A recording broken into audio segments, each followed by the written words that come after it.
looking.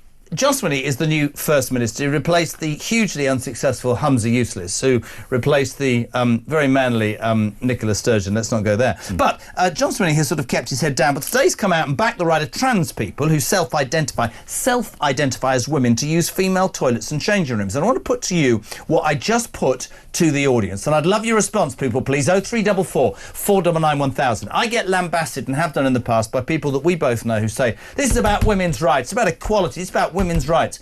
Why do women's rights go out the window from activists when the trans argument starts? I absolutely am not getting into a debate whether somebody can transition or not. But listen, Donald Trump says there's men and there's women. Plenty of people think that. I actually believe the same. He's mandated. Yes, he's mandated. But we have a situation now where the Scottish Government is saying if you identify as a woman, not physically, you haven't taken any drugs, you haven't anything lopped off or added on or whatever, I'm not getting involved. Yeah.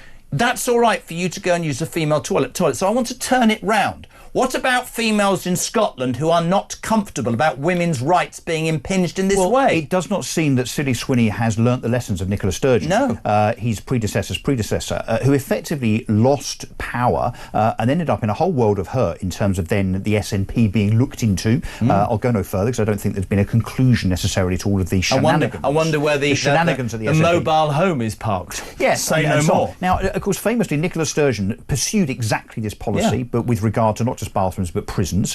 John Swinney, I would have to say to him, look, if you accept and you advance this ridiculous argument that you can put a wig on and call yourself Jemima Kyle instead of Jeremy Kyle, and you can then wander into bathrooms and toilets with my daughters changing, for instance, and by the way, I checked, John Swinney is a father, and I'm surprised about that, because if you're a father, particularly of daughters like you and I, you would never countenance this ridiculous policy at all. I do not want a man in a wig with a penis showing in the same changing room as my 15 and 16 and this is my argument. Not that hard and this to is accept. I wish we could get the photograph. That was my argument about Isla Bryson, that story from a year ago. Yes. Halfway through a trial where a male rapist raping 2 women was found guilty. Yeah. He dons a wig and a pair of leggings, comes out. You can see what's on show. That is an absolute red flag for female security. But the worst thing about this, and look, we could have this, and we often do on this channel, this kind of deep intellectual conversation about trans and what is trans and to what extent and so on.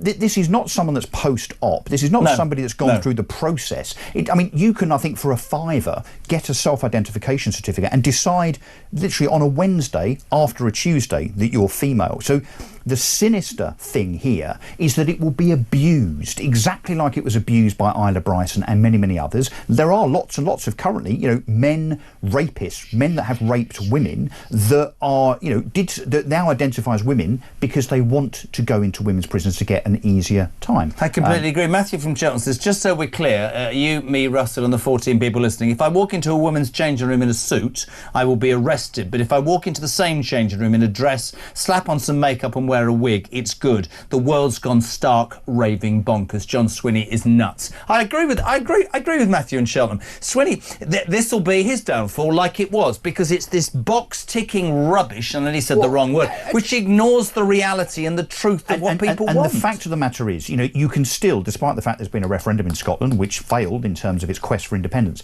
you can still support the premise of independence in Scotland and not think that women have penises. I completely agree.